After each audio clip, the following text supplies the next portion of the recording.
Today on Onward to Victory, a second incredibly exciting installment of Gridiron Groundbreakers of the Fighting Irish. Today, you're going to hear about the completely unheralded Rockne-era star, Tommy Yarr. Yarr was tougher than old shoe leather and perhaps the perfect prototype of a Rockne player. But that's actually not what makes him most special. Buckle up those chin straps, Irish fans. This is Onward to Victory.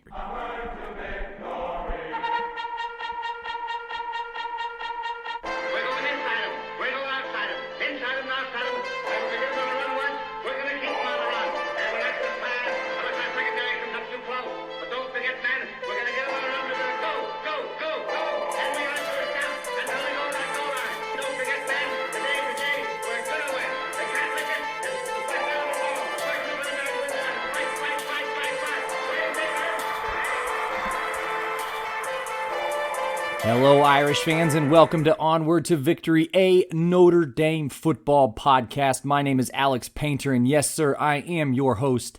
Welcome to episode 43, and thank you so much for electing to take some time to join me here today for some more Fighting Irish lore.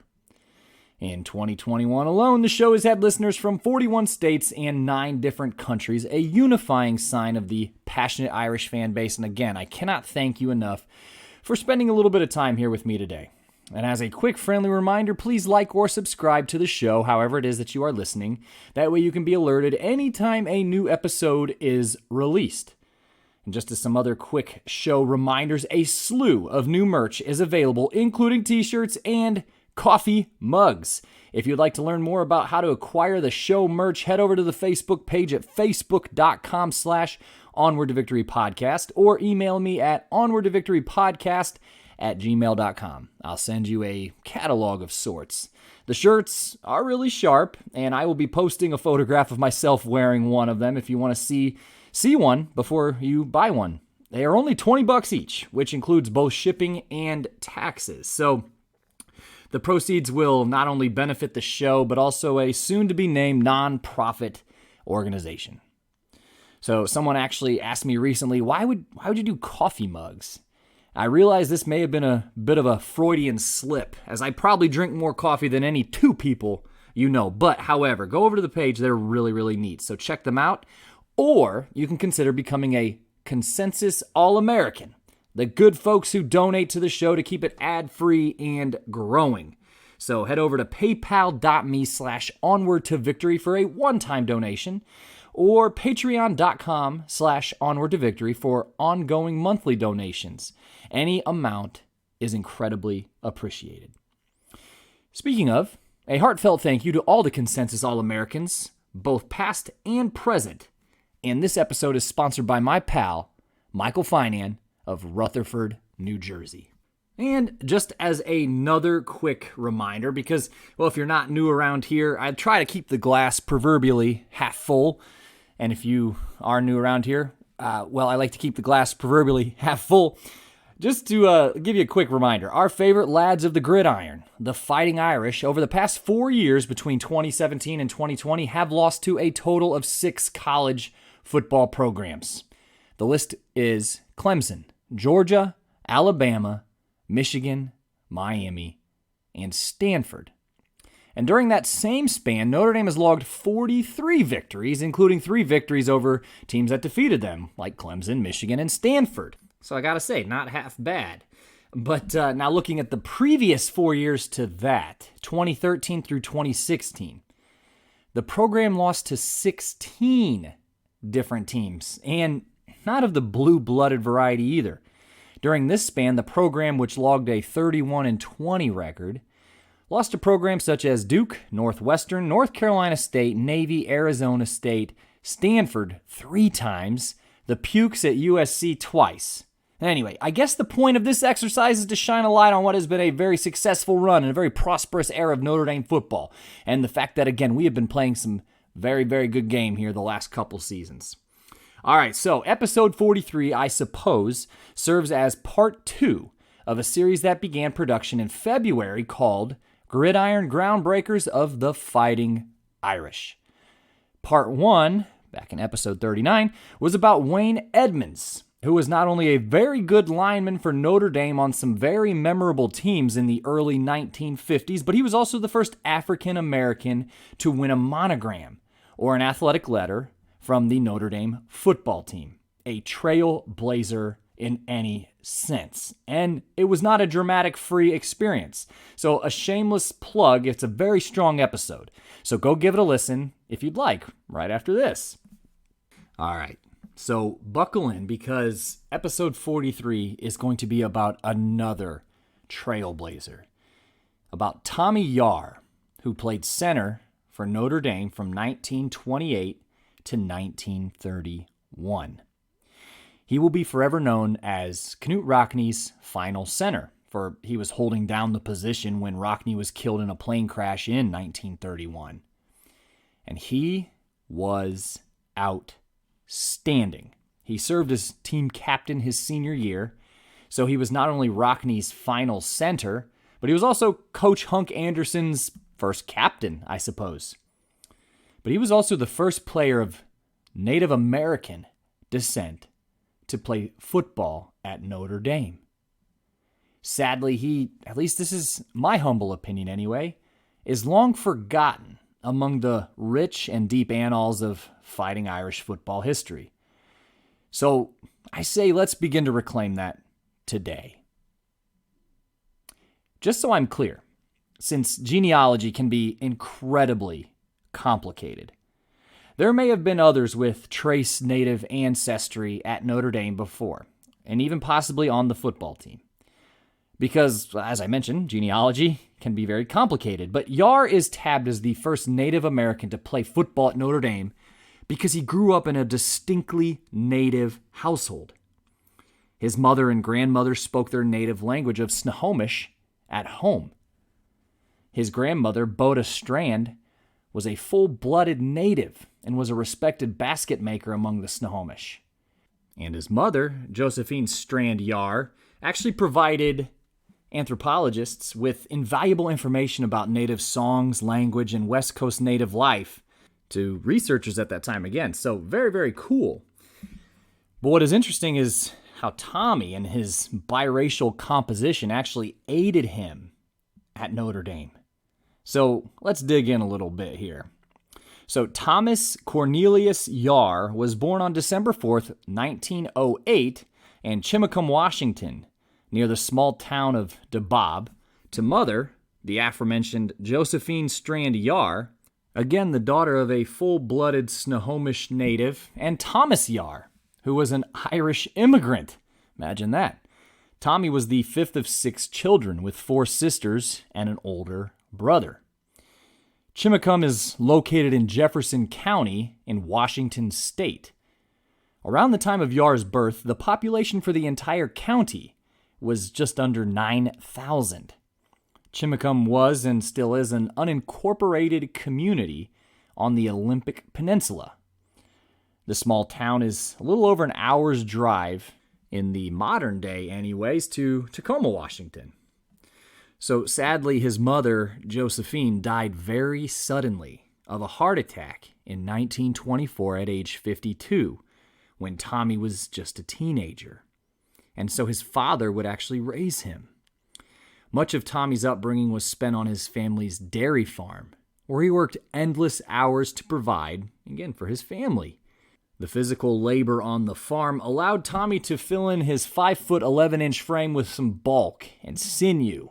And by his senior year, he tipped the scales at 185 pounds, which he put to good use while competing in football, baseball, and basketball at Chimacum High School. By the time he graduated in 1928, he was being heavily recruited for many West Coast colleges' football teams. And he would have most certainly stayed on the West Coast, if not for an innovation by famed Notre Dame football coach Knute Rockne. An area where Rockne absolutely lapped the competition at this time was having a more cohesive nationwide recruiting plan. So how would he accomplish this? He regularly communicated with his former players, coaches, other athletes, and eager program boosters stationed all over the country. and they would tip him off as far as prospects in their respected areas. Now, this sounds very simple, I know, but at this time, very few coaches were tapping into their alumni bases in this manner. So yes, chalk this up to yet another innovation for the great Coach Rockne. So when Rockne picks up the phone or composes a telegram, whatever it was, to former Irish track standout Maury Starrett, who by some coincidence was living in Port Townsend, a mere 10 miles from Chimacum, to ask him about local standouts, Starrett offered Yarr's name. Not only did Starrett bring up Yarr to Rockne, but he also offered to sponsor his tuition.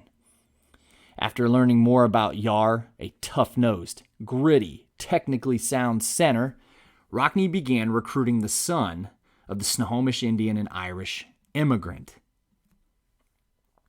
In 1928, Rockne was a nationally famous figure in college football.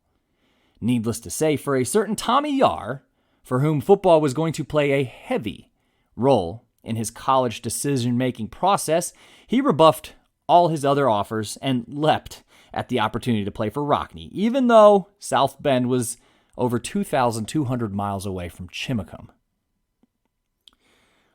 When Yarr arrived on campus in 1928, he quickly made his way out to the football practice field, where he was penciled fairly deep down the depth chart at center. Either way, Yarr's presence in the program was significant. This was again still over 2 decades before Wayne Edmonds arrived on campus. Frankly, Yarr didn't necessarily fit into the team's ethnic profile, but given his part Irish patronage, no one really kicked much of a fuss up over it. Tommy quickly became best friends with sophomore tackle and future Notre Dame coaching great Frank Leahy. So just so you can enjoy it the next time you're on campus, Yarr, like a number of other subjects we have covered on the show, lived in Sorin Hall. His intended major was physical education, and he made it known that he wanted to pursue a career in coaching when his college playing days were over. Though Yarr didn't see the varsity field in 1928, he played in a few contests his sophomore year in 1929. At this time, Notre Dame actually had one of the very best centers in the nation, named Tim Moynihan, holding down the position. So in 1929, Notre Dame, by way of a 9-0 record, laid claim to a national championship. Again, Yarr's sophomore year.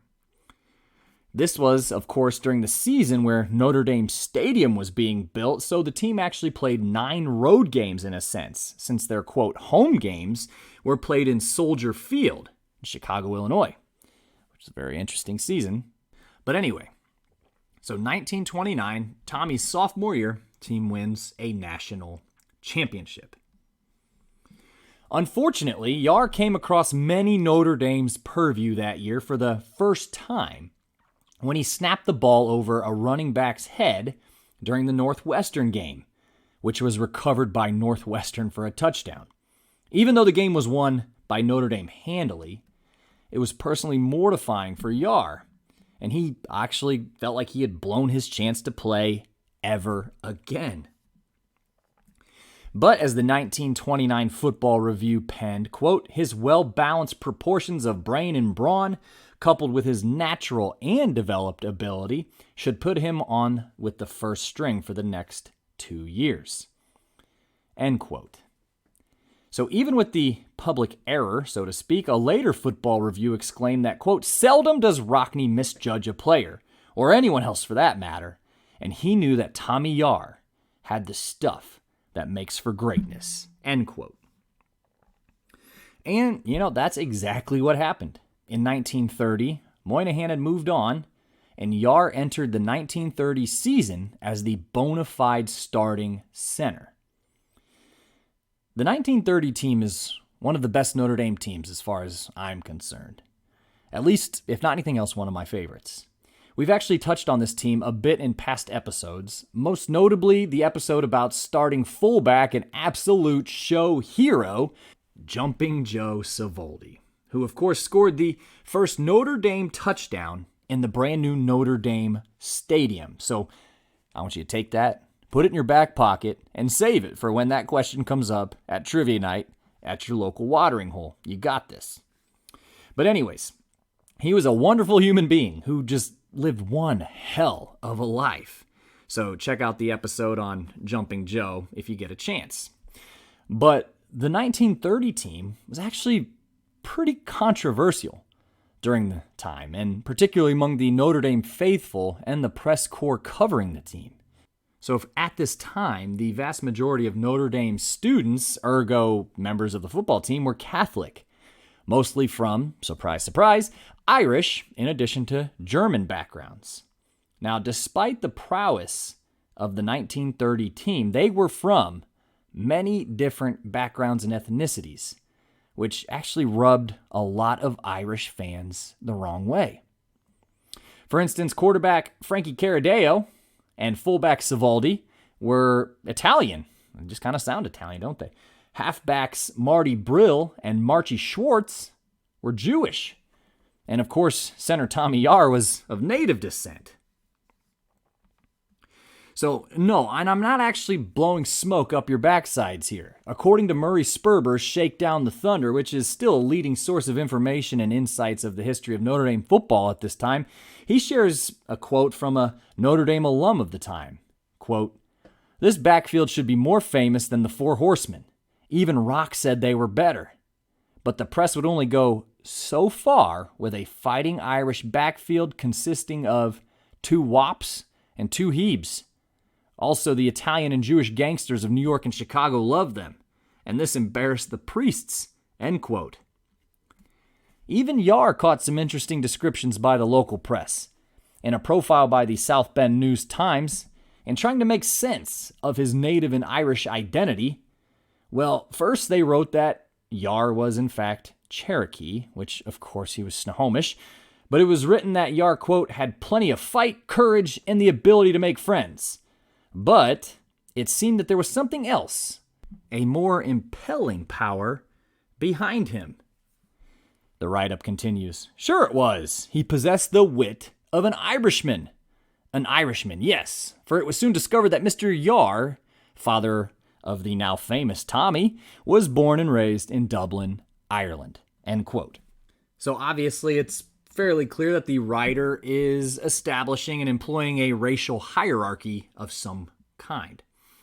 As historian William Bauer wrote, quote, "Yarr's Irish heritage provided intellect and cleverness, and his native ancestry supplied untamed bravery." But he praises Yarr for his combination of brain and brawn and natural and developed ability. So despite employing the hierarchy, Bauer notes that the article does not, quote, disparage Yarr because of his dual heritages, but actually accentuates them instead. Sorry, I just think this is all very, very interesting. But so in this sense, the 1930 edition of the Irish were unlike any other squad in Notre Dame football history. And they were really damn good. During the first game at the brand new Notre Dame Stadium, a 20-14 victory over Southern Methodist University. Again, the game where the first Irish touchdown was scored by Joe Sivaldi, SMU unleashed an unexpected passing attack in the fourth quarter trying to get back into the game. The 5'11", 195-pound Tommy Yarr, lining up in something of a rover position, intercepted not 1, not 2, but 3 passes in the final minutes of the game, in addition to, of course, playing center. Yarr started every game at center for the season, and the team ran their record to a perfect 10-0 and was punctuated by the final 2 games of the season. A 7-6 win over rival Army, which was witnessed at the time by an astounding 100,000 spectators. And, of course, a 27-0 drubbing of the Pukes of Southern California. In what would be Coach Knute Rockne's last season, the Irish claimed another national championship. In January 1931, in a very close vote, Tommy Yarr was named captain of the football team, for the upcoming 1931 season. He reputedly beat out tackle Al Culver and halfback Marchie Schwartz in a very close vote. So how about it? Yarr is named captain. Yet another first for a Native American in the football program. Later, in the Football Review magazine, he said that, quote, "I am glad of this opportunity to thank the members of the 1931 team for their confidence in me in making me captain, and for the wonderful spirit of cooperation they showed," end quote. His senior season would look much, much different than his first 3 seasons in the program. It was just 115 days after the final game of the 1930 season that the famed Coach Rockne was tragically killed in a plane crash on March 31st, 1931. Yarr, as well as a host of other current Irish players, served as pallbearers at Rockne's funeral. Now, I'll tell you this much. We normally view history as this neat, left to right, 25,000 feet in the sky timeline. Sometimes the study of history often gets a little bit warped because, well, we have the benefit of knowing exactly what's going to happen next, how an attitude can shape a circumstance which influences an event, which then causes an effect. So naturally, when we look at history, it can be very difficult to put our shoes on the ground, so to speak.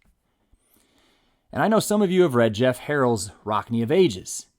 That book does as good a job as any I have read of really taking the temperature on Notre Dame's campus after this seismic and tragic event happened.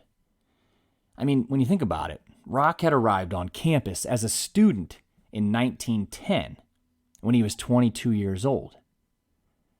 The Norwegian transplant had spent nearly half his life at Notre Dame.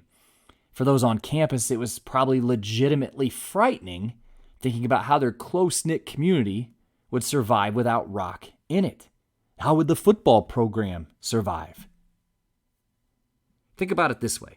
Hunk Anderson, who name you might have heard, aside from the fact that he was he's a former Notre Dame head football coach, he was also a very close friend of the late George Gipp, which is actually saying something because Gipp didn't have a lot of friends, as we know. But he was an assistant coach under Rockne, and then he, after Rockne's death, assumed head coaching duties. So the head coach before Rock was a gentleman named Jesse Harper, and the two, Harper and Rock, were really good friends.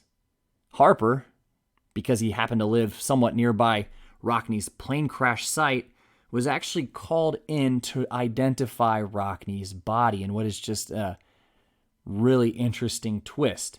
And he actually accompanied Rockne's body back to South Bend for burial. And the officials at Notre Dame would not let him leave unless he accepted a job as the athletic director, which was Rockne's old position in addition to being the head football coach. I just think it makes for a very interesting time in Notre Dame history. And I just simply can't imagine the void that existed at this time. And it's, again, something that we know. Time marches on, and Notre Dame remains very successful. But again, put yourself in that position for a moment.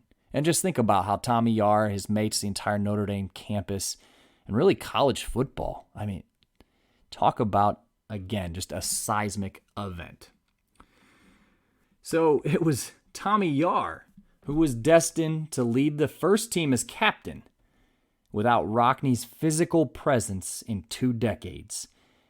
But again, his emotional and spiritual presence was certainly felt. But unfortunately, Yarr's senior season was a bit of a disappointment for the Irish faithful and undoubtedly the Irish themselves. The team carried a 20-game winning streak into their Week 2 contest with Northwestern. Despite having one hand in a cast because he had broken it the day before in tackling drills and a finger on his other hand cut down to the bone, Yarr played flawlessly in the game, recovering a fumble, intercepting a pass, in addition to playing a bruising brand of center that he was known nationwide for. However, the game ended in a 0-0 tie, thus breaking the winning streak. After running their record to 6-0-1, they lost their final 2 games of the season against bitter rivals Army and those pukes from USC. So they'd finish with a 6-2-1 record. Again, good for many schools across the country, yes, but not for the one based in South Bend, Indiana. However, Yarr was named a consensus All-American for his efforts after the 1931 season.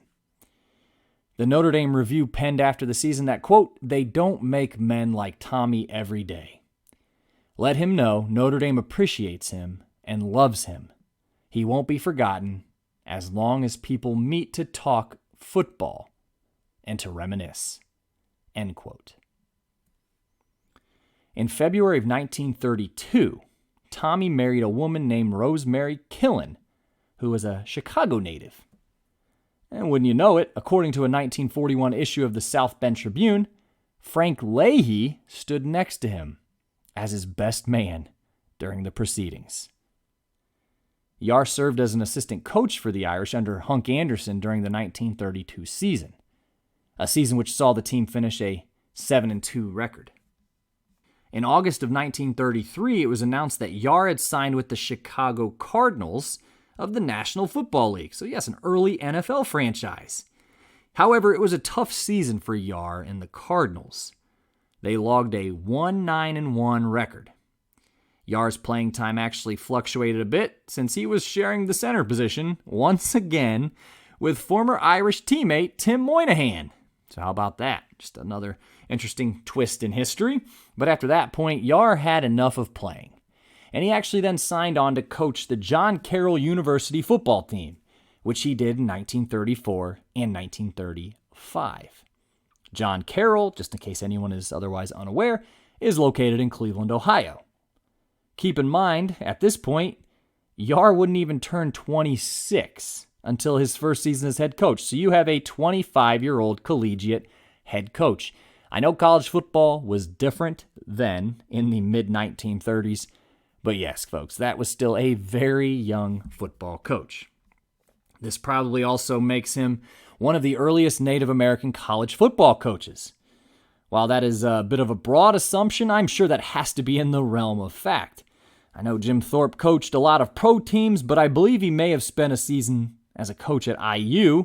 Perhaps my buddy Jeff Harrell can correct me on that, but regardless, it can be safely assumed that Yarr was still among the first. After the 1935 season, he left John Carroll and settled in Chicago and worked for a loan company, rising to the role of manager. He and Rosemary would eventually have 3 small children. He probably beamed with pride during the 1941 Notre Dame football season.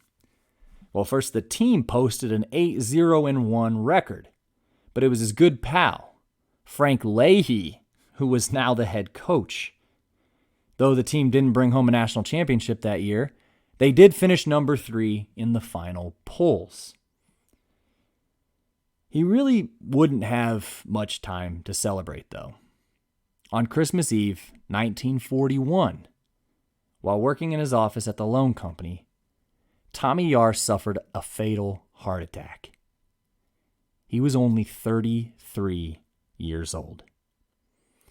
Sadly, he prematurely passed the same way his mother had when he was just a young boy, 33 years old. According to the Chicago Tribune, he had actually, in the previous 12 months, had already suffered 2 heart attacks. His children were ages 6, 4, and 3 months when their dad died. What a terrible shame. Rosemary would outlive her husband by 49 years. She passed away in 1990. It's for stories like Tommy Yarr that I do this podcast, and I think why some folks may even enjoy it. Players who were not only great on the gridiron and the storied history of Notre Dame football, but great people who lived lives of wonderful meaning, such as Yarr and the significance of his native background, who may have been forgotten as the pages of time have turned. Let's see if we can change that, at least for a certain Thomas Cornelius Yarr. We will be right back.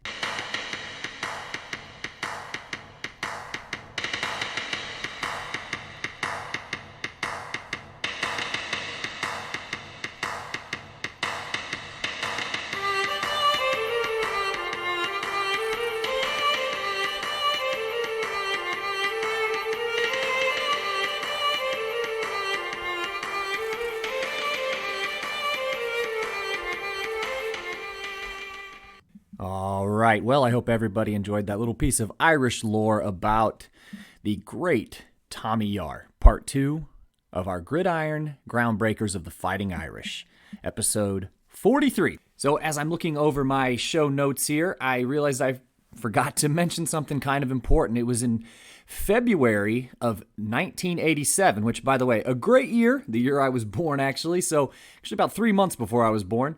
Yarr was named to the College Football Hall of Fame, which certainly puts him in some very elite company.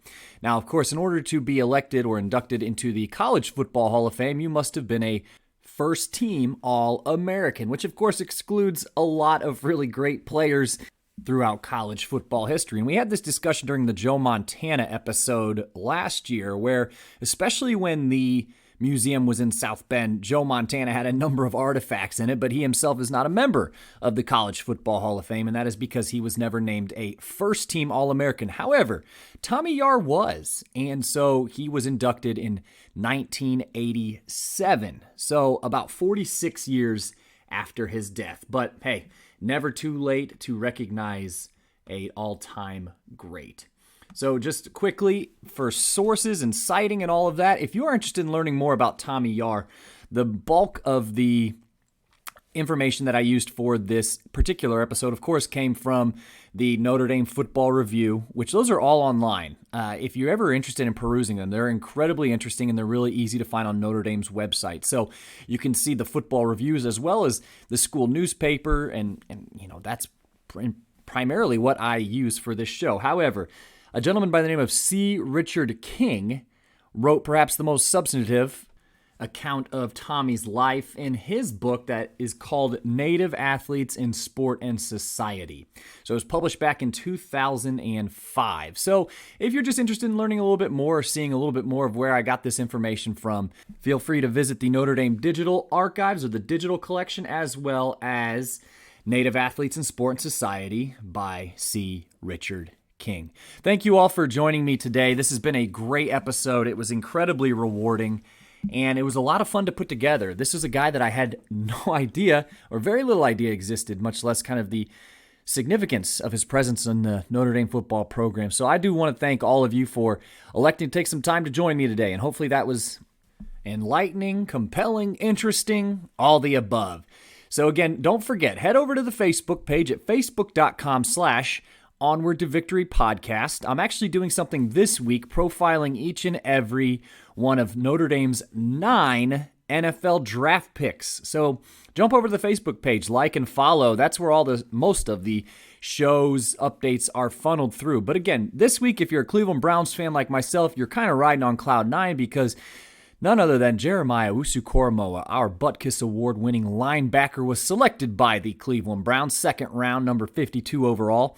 Anyways, just wanted to throw that one out there. I know we got some other Cleveland Browns fans who listen, so I know we're all very, very elated over that. But there was 9 Notre Dame players selected in the 2021 draft, which is the most of any draft during the Brian Kelly era, and actually just trailed Ohio State and Alabama by 1 pick each. So Notre Dame actually had more draft picks than everybody in the country with the exception of those 2 schools. So going to miss a lot of those guys, but hey, we just had the spring game over this past weekend. I won't delve into that now, but there are some other guys to get really excited about as they're kind of coming up through the pipeline, so to speak.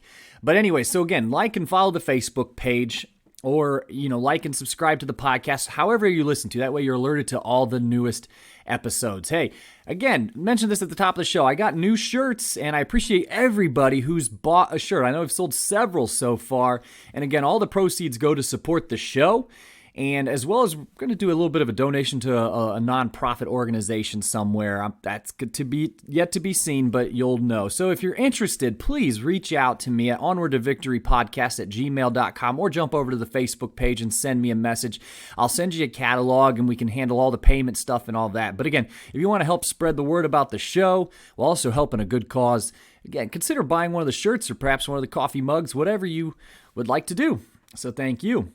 All right, speaking of thank yous, again, thank you to Mike Finan, my pal from Rutherford, New Jersey, who is sponsoring this episode of the show. As always, a special thank you to Joseph Rakish, whose song, Canute Rockne, serves as the theme song to the show. So give it a spin, give it a listen. He's on pretty much every major way you can listen to music: YouTube, SoundCloud, Spotify, iTunes. Again, go support Joseph and his music. All right, well, that'll about wrap this up. Episode 43 about the indomitable Tommy Yarr. I hope you, again, enjoyed it. Again, please interact with the show however it is that you'd like. I'd love to hear from each and every one of you. Tell me if you enjoyed this episode of the show. Like I said, I really enjoyed putting this one, episode 43, together. And I tell you what, don't look now. We have 4 months until the college football season kicks off. And man, I'm just chomping at the bit. Well, I'll sign off. This has been Onward to Victory, a Notre Dame football podcast. And in kindness, I'm your host, Alex Painter. And as always, go Irish.